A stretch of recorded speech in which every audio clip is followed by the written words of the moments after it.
Okay, so last week, I showed you an example model essay for the Victorian expectations question, and I promised that I would do a second model answer for the Sherlock Holmes question. So I thought I'd just include it in this particular video so that you can have a little read of what your essay might look like tomorrow. I've included lots of answers that you could magpie from, so you could steal sort of key phrases or ideas from this, but you can't take the evidence or the moments because I've used them deliberately from a different story. So this is just to get you having a sense of what your essay could look like, the finished product. This would be a 4 mark answer, it's a full essay, and I've attached the PDF of this essay to show my homework. So I'm not going to read you the whole thing out now, but you do have it on the forms lesson today, so you can read it carefully, or you can read it again in your own time from that PDF later. So how do I start? Well, I start with my argument, just like I've asked you to do. I start with my really interesting adjectives, I refer to context, and I talk about Doyle's intention. So we've got in Sherlock Holmes, Doyle imaginatively creates an inquisitive and insightful character who directly contrasts with the expectations of the Victorian gentleman. Sherlock is deliberately positioned to subvert the expectations of his Victorian context, demonstrating an innovative and unique perspective of the world around him.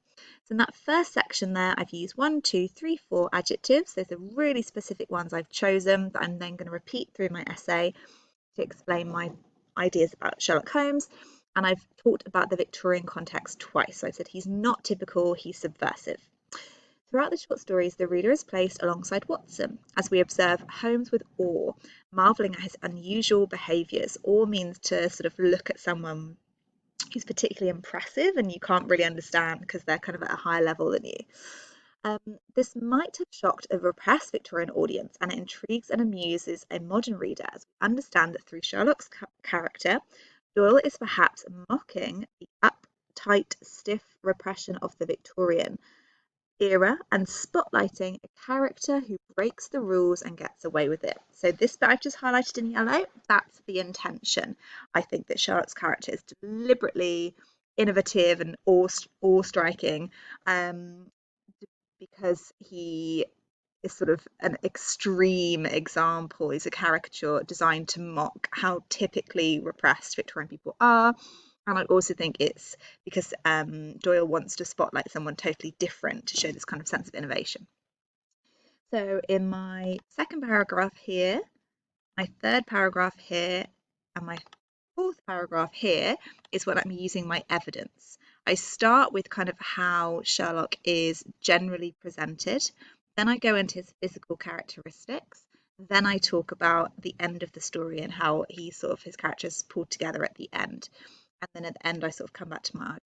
So I will start by just talking you through this one. So I said, Holmes' insightful character is presented consistently across all the stories he appears in. You can, if you want to, make reference to the fact that there are multiple stories. That's absolutely fine. Holmes can effectively master a problem by turning it over in his mind until he solves it. Doyle often uses verb choices such as master and turn to present the way Holmes inspects the world around him and how he is able to perceive things that a typical Victorian gentleman would not.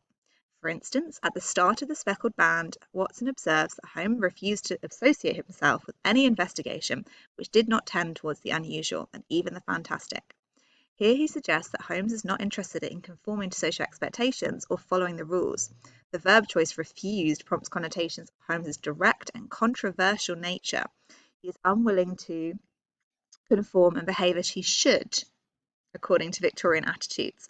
Instead, he is interested in the fantastic. The adjective fantastic prompts connotations of something wondrous, magical, unique.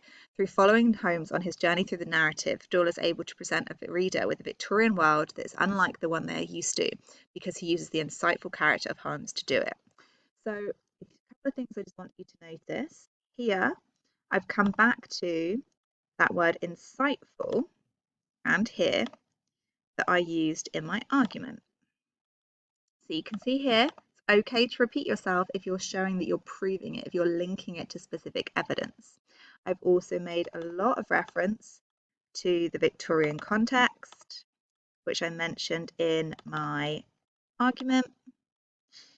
And I've given a range of quotations. So I've got master, turning it over, refused, the fantastic, that longer quotation from Sherlock and from Watson there. So there's quite a few quotations in there. I've talked about specific methods such as verb choice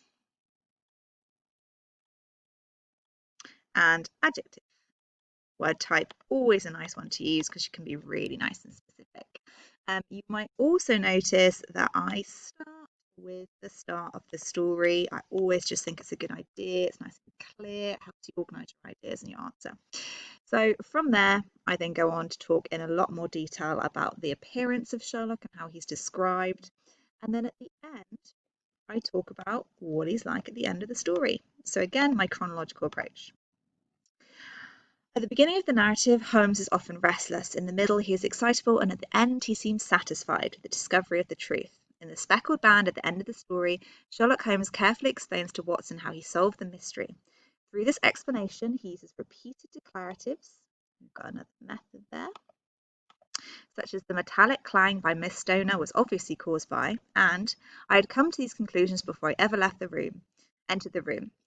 Here Holmes's insightfulness and arrogance is demonstrated, as he leaves Watson awestruck with how he is able to solve the crime. Specific word choices, such as the adverb obviously, that Doyle uses in Holmes's dialogue, creates a sense of distance between his character and his reader. We are impressed by Holmes's powers of insight, and it is unlikely we'd be able to come to the same conclusions without him showing them to us. So again, just to show you that it's completely linked to my argument at the beginning, we've got again the reference to insightfulness. I use that word at the beginning. I also reference the awe that the reader and Watson share. So I've come back to those ideas and I've linked them to specific quotations and moments in the narrative. And then my final, very short 2-sentence paragraph at the end to bring everything together. Overall, Doyle's intention seems to be to present Sherlock Holmes as an impressive character for the audience to admire and enjoy, even as he critiques and mocks the world around him. He certainly seems that Doyle uses Holmes as a symbol of the new, innovative, and revolutionary ideas and attitudes reflective of the changes that were happening at the time he was writing. So that's the reference to the Victorian fin de siècle that I mentioned earlier in the essay, the fact that this was a time of change, turn of the century, and that therefore this innovative character kind of mirrors that change and that excitement and that unique new perspective.